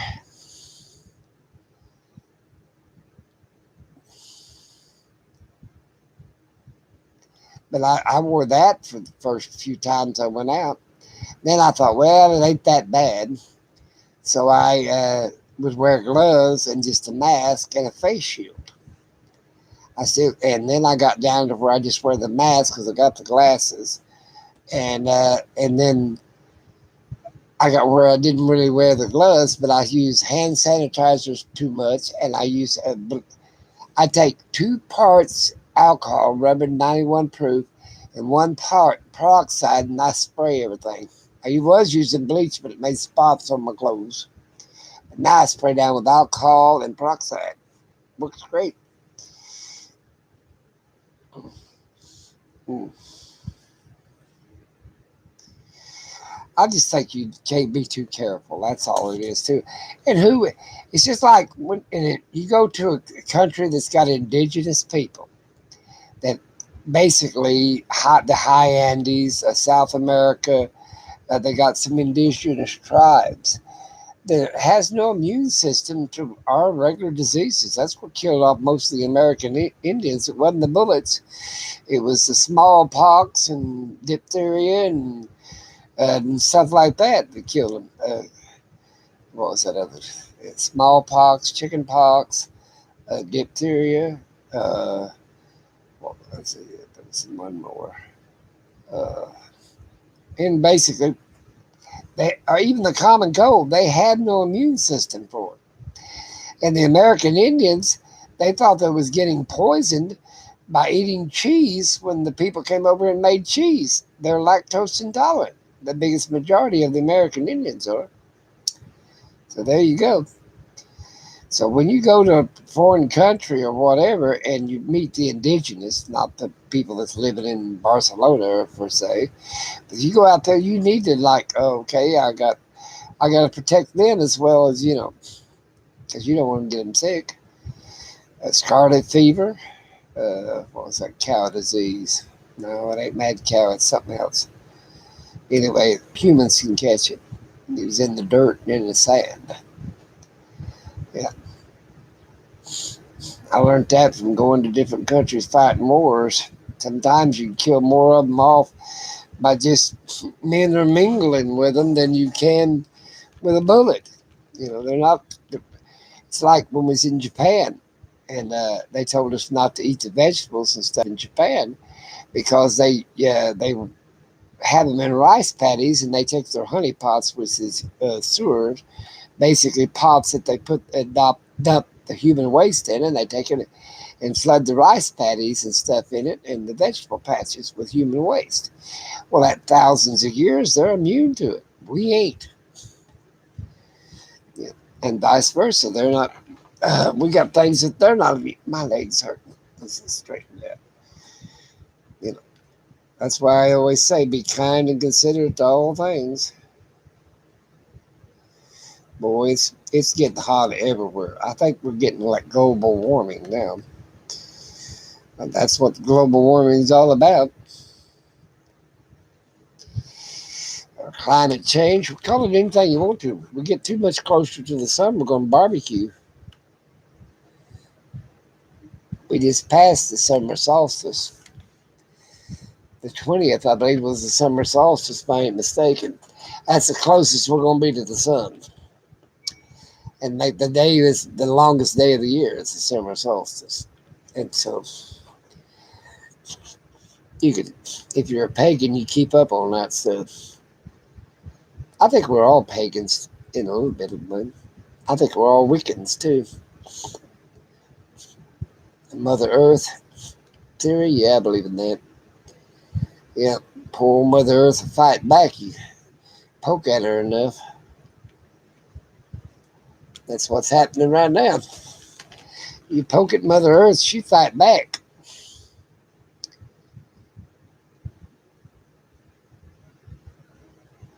Yeah, they got a big heat wave in the West and in Canada, in the U.S. Yeah, it's a big old heat wave. Even the high Sierras is up in the 90s, 80s, and 90s up there. I mean, ridiculous. Yep. Of course, we get a lot of rain here in Oklahoma. We usually didn't get as much. Now we're getting global warming, and it's raining on us, which is good because out west ain't getting nothing.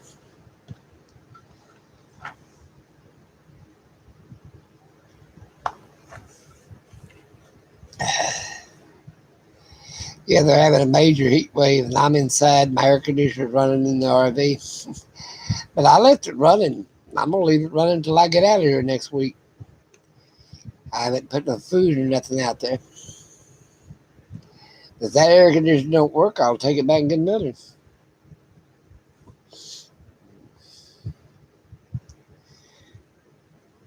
102 Saturday in Seattle. I can't believe that. I mean, you're on the coast in Seattle. I think pretty close. It used to be the 70s and 80s. Used to be a great town to live in.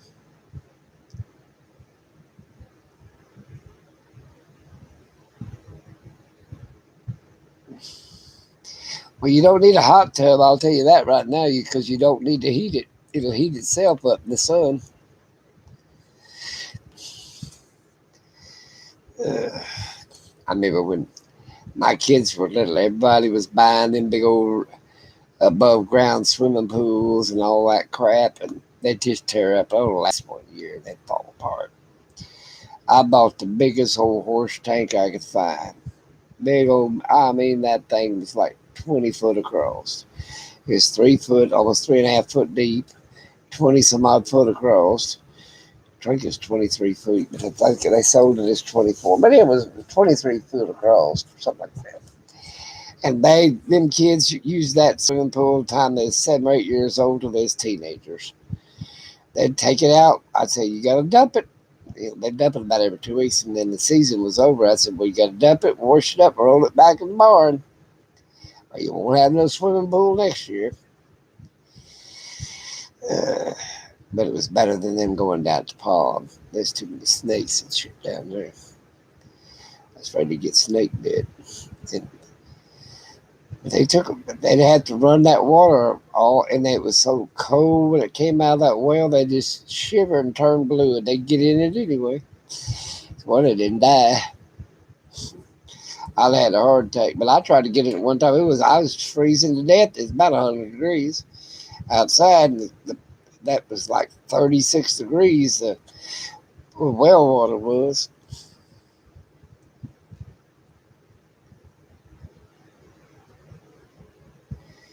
Yeah, I mean, it's all what you want to use.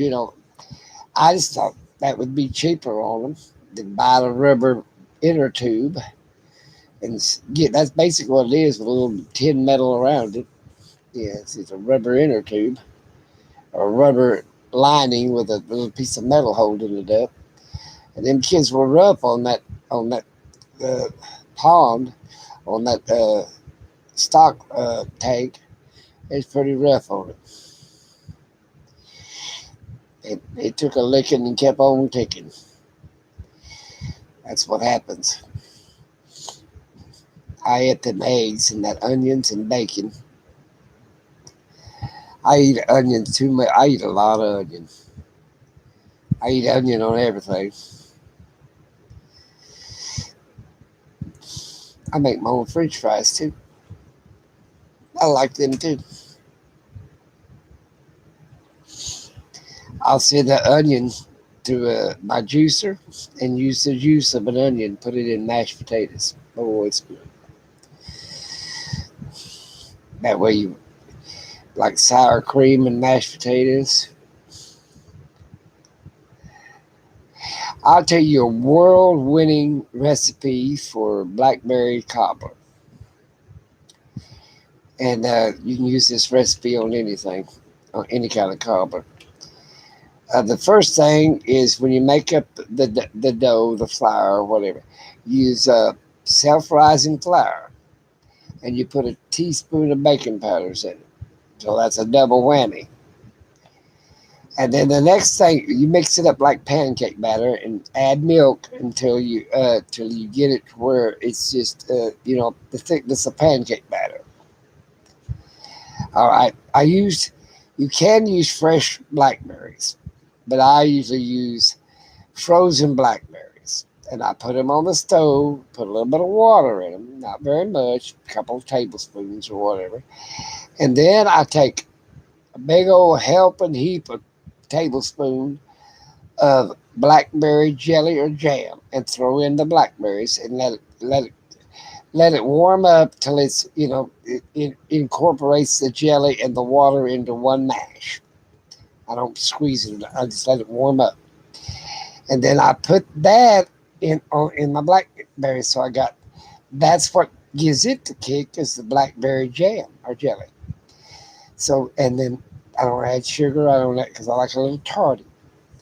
You can put a little sugar in it. Oh, in your pancake batter, you put a little bit of sugar in it, make the batter sweet because you want half a cup, quarter of a cup of sugar makes the batter sweet. Now, if you want the inside the blackberry sweet, you'll put a little sugar in it. But then, after that all cooks up and makes a big old good crust, I take 3 fresh blackberries, a little powdered sugar, sprinkle it on top, and that's the best blackberry cobbler you can get. But the trick is self-rising flour and baking powders. That makes the best crust. And the trick on the making the other stuff is the jellies and jams. Same way you can get peach jelly if you make a peach cobbler with a little bit of cinnamon and brown sugar. A cobbler. Same way with a apricot cobbler, you can put apricot jelly or jam. Apples the same way.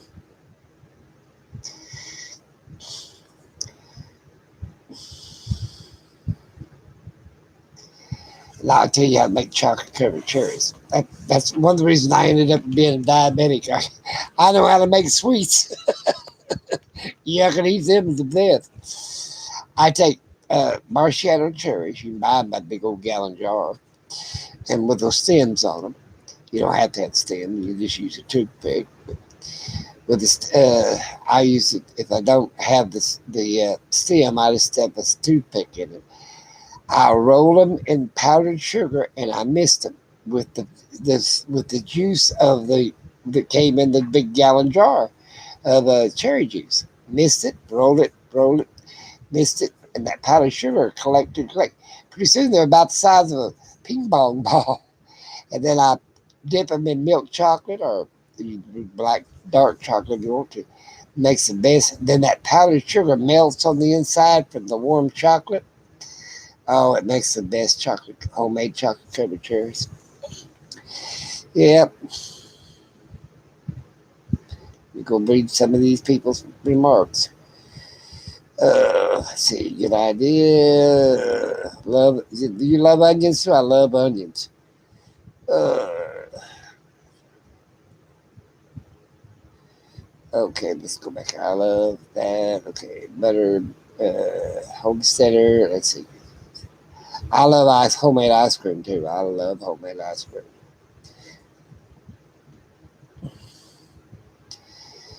I made some. I'll tell you what I did make that the kids want me to make every year for Christmas. I made some bread pudding, and it tasted like cinnamon rolls, and they love it. Now these are grown kids. Now they're in their 30s. Most of my grandkids, they're in their late 30s. And they still want me to make every Christmas. They want me to make a bread pudding. Hell, I just make it taste like uh, cinnamon rolls because they like it so much. But you can do all kinds of stuff. Now I buy day old donuts, and I grind them up because I let them get hard. Put them in the refrigerator, let them get hard. And then I send them to my food processor, and I put my pancake mix in there, and I make pancakes out of apple. I like the bear claws, or I like the apple fritters. Makes the best pancakes you ever taste in your life. You need to use chocolate donuts, and bread cake donuts, because it's got the yeast. It's got everything you need in it. You just revive it by putting it in a pancake batter, and then make a pancake out of it, and it turns into fresh. You know, when they used to sail on ships, they'd eat that old rye and bread. It was hard as rock, break your teeth out. That's how they revived it. They soak it in beer or wine. And Edward Sailor got allotment of beer, which was old heavy beer, brown beer, bread beer is what they called it. And you soak your bread in it. The Egyptians did the same way because the water wasn't no good. And they did that with wine. You soak your bread in the wine and eat it. Because if you didn't soak it, you couldn't chew it.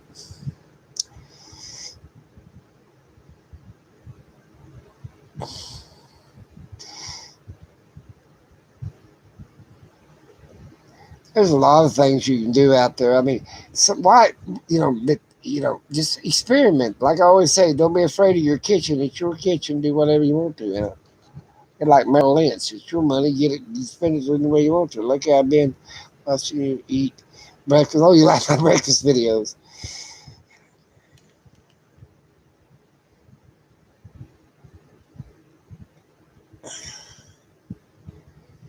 Well, breakfast is one of your most important meals of the day. You should always do breakfast if you don't want to do nothing else. And you can have any breakfast you want. You don't have to put an egg in there. You don't have to have the pancakes. You don't have to eat a traditional breakfast. You can eat pizza. If you got the time to make a pizza in the morning, a lot of times eggs are easy and quick. But you can eat anything you want to for breakfast. I've seen people eat caviar for breakfast. Yeah, you can eat anything you want to. But I think you should learn. I like biscuits and gravy. I like sausage gravy. I haven't had that in a while. I need to. I got to get my sausage out of the freezer and thaw it. Thank you for reminding me about breakfast. I'm gonna get that sausage out and because I want some sausage biscuits. And I know how to make big drop biscuits. But I just buy them in a can anymore, or buy the frozen packets that's already frozen. I'm going to just thaw them out. Yeah, basically, but you make homemade biscuits. The idea of making a good biscuit is don't overwork your dough. Everybody go, oh, I want to tear you. Well, that's if you're making pizza bread. You have to beat it and slam it and make it, you know. But biscuits, you just want it fluffy, you know. And sift that flour. If you'll sift that flour, I sift it 2 or 3 times. Get a bunch of air in it, and that'll make that biscuit just as fluffy as you want. You know, everybody now they just scoop it out, pop it on a table, and work that dough and work that dough, and it turns into as hard as a rock. Well, you can't chew it, you can't eat it.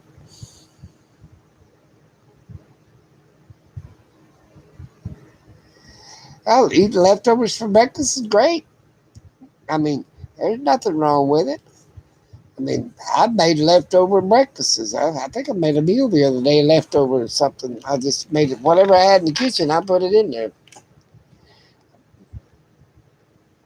I mean, that's why I used up all them condoms or condominiums or whatever the hell you call that leftover stuff in the refrigerator, like a little bit of ketchup or a little bit of this, a little bit of that. I just use it all up. You're only good for 30 days. Hell, use it up. Uh, like sweet and sour, whatever the hell they call that, sweet and sour relish, or my biggest thing I'll use up is that taco sauce or that pecani sauce. You know, I buy the chunky. I use that stuff in anything. I'll show you. And I'll tell you what, if you want to make a good stew and you want to thicken the sauce up, you know, like okay, I made a stew or I made a soup, and I want a thicker soup, you know, a thicker soup than just plain water, flavored water. Open a can of cream style corn and pour in it. And what I do with that cream style corn is I take it and I got one of them long stick blenders, and I'll bzz, bzz, bzz, so it's really thin, and I'll even put it in pancakes. You know, pour a little bit of cream style corn in it, and then make sure you like buzz it to death. Because now I've seen people put whole kernel corn. Well, really, whole kernel corn don't look too good in anything. I mean, it's all right, but a lot of people overdo it. Like they make meatloaf and put it in there. No, I mean it's all right. It ain't gonna hurt you nothing, but it looks like it's been ate once. You make a turkey what? Let me hear a turkey omelet. Oh, that sounds good. I've made all kinds of omelets.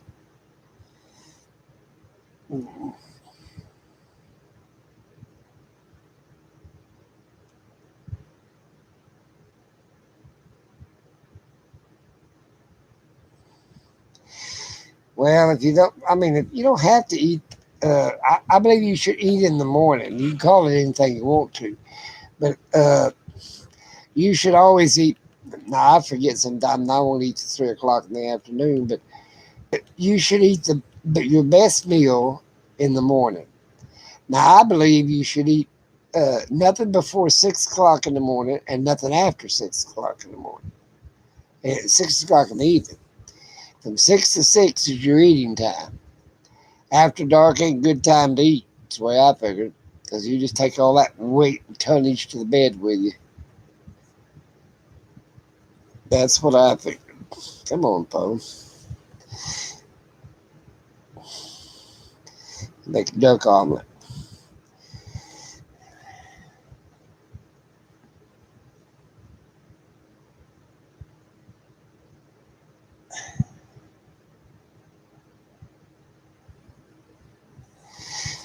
Yeah, and you can make if you don't have enough time or enough energy or enough whatever to in the morning time to feel like doing anything, make it the night before. Make stuff that you can throw in the microwave.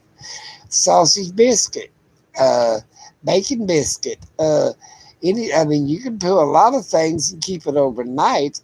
like cook it at noon, and then just put it in the microwave and warm it up. That's about as fast as you can get. 20 seconds, you're good to go. That's the way I look at stuff. Learn to enjoy yourself. You know, and like I said, my wife cooks so many Jewish dishes. I don't even know what they're called. Then my kids, boy, they like they like when Daddy get in and cook because I cooked Oklahoma stick to your rib crap. You know, she made a mushroom gravy sauce with a hamburger. It was the best tasting crap I ever tasted. But and it was like a hamburger, or you could put it on regular chunks of beef too. That comes later. But it was like a mushroom brown gravy sauce that she made from scratch, and then she put it on. It put hamburger meat in it, and it was like a gravy. It was really good. And then they put it on bread, pour it on bread like poop on a shingle, like it did in the military. That's sausage gravy poured on a piece of toast. Mm.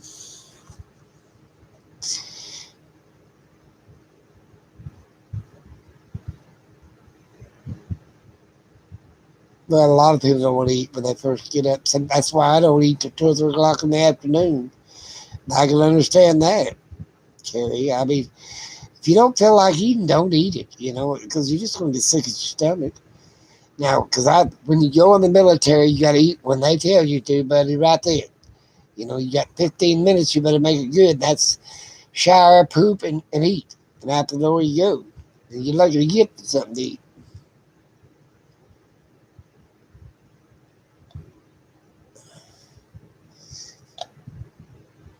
Yeah. I'm just saying you could cook some fabulous stuff that you like to eat. Last night I cooked some peas, and I just got them out of a can. I didn't have no fresh, so I just got some peas out of a can, put butter in it, salt, pepper, made them really tasty. And then I opened a package of fish, breaded fish. I had peas and breaded fish. What I do with onion, I'll take a little bit of onion, chop it up real fine, and put it in with my peas. Yeah, I mean you can flavor it up any way you want to.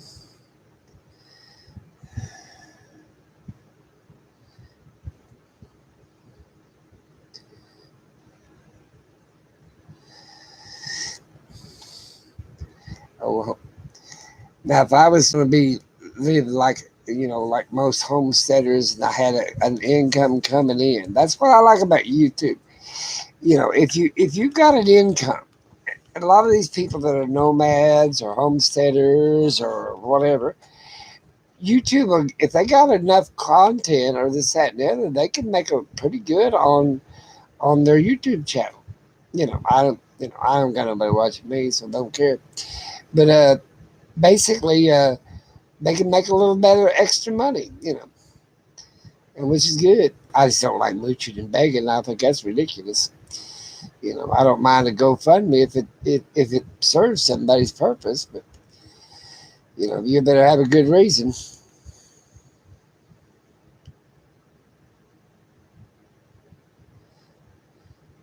Well, bye, homesteader. Nice you come by. I appreciate you. I'm gonna go over and sub you if I ain't subbed you already. Mm. Like I said, this the main thing about uh, a lot of these people are believing YouTube and going somewhere else so they can be whatever they want to be. It's the way I look at it. But a lot of people they rely on their YouTube. Hello, Blinky. How you been doing? But like I said, so there's nothing wrong with YouTube. There's nothing wrong with Facebook. I remember I used to have a MySpace. I think that's what they call it, MySpace. I wonder if this MySpace is still on.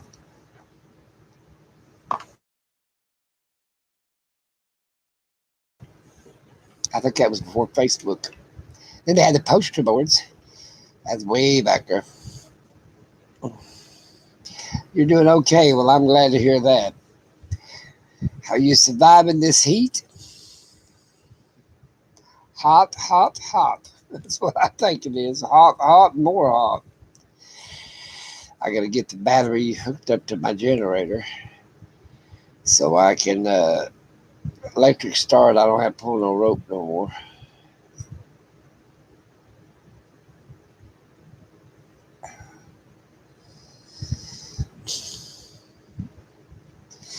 They used to have a program called MySpace. It was like Facebook. I think that's what they called it. I have a channel over there somewhere. Everybody now that went to TikTok and everything else. I don't care. I ain't going to do anything. I'm just going to use YouTube and Facebook. That's enough. I don't tweet. I don't do any of the other crap. Yeah. It's cold. Oh, you're in Australia, ain't you? Blakey, you in Australia?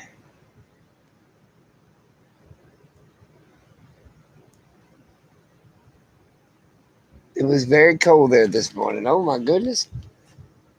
I want to go there. I think it was 80 degrees before the sun come up. It'd be like, what would it be? Celsius would be what, 23 or something, see it? Cooking.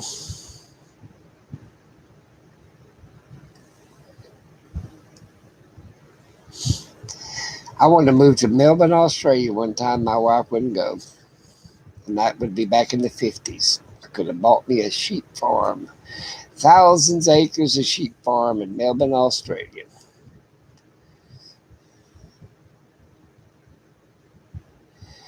We're all going to go over there. Thank you. I hope you got plenty of room. We're headed your way.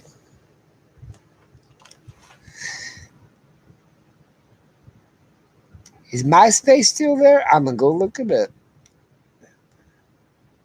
Huh.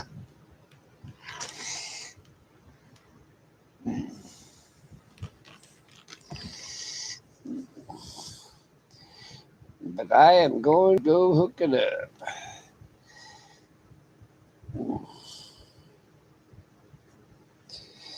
$40 Celsius. That's hot. That's too hot.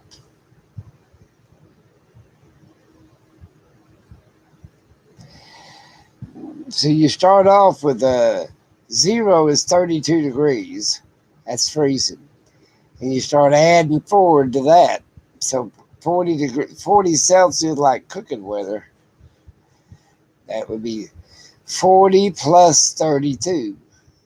I think that's the way they figure it. So that's 70 something degrees or warmer. It sounds more like 85 to me. I used to do all that when I was in the lab. I had to do all that figuring, and I don't figure no more. Yeah, 104. Thank you. I said it was hot. It's hot, too hot. I don't like it when it gets too hot. If it gets over 90, it's too hot. If it gets colder than, let's say, probably 10 degrees, it's too cold. I don't mind 20-degree weather. Yeah, that'll work. I don't mind freezing, but I don't want 20 Celsius is 70. There you go. That's my kind of weather. 70 degrees. That's perfect. I loved Australia. Couldn't get my wife to move. But they had a deceleration plant they was building in the late 50s in Melbourne. And I was going to be the biological engineer and of it and all that crap. I had a good job, good money, and all that stuff. They didn't have very many technical people over there at that time in the 50s. So I just about asked my price. And I looked into buying a, I don't know, 100,000 acre sheep ranch. You can get a drover or rover, I think that's whatever they call them. And they come with a wife, a cook, which would be a cook, and usually 2 or 3 kids. And they was going to take care of the sheep farm. till I retired. Of course, I'd keep them on full time. I don't know nothing about sheep. But that was what I was going to do. Then I was going to raise my kids as Aussies. Yep, Australians.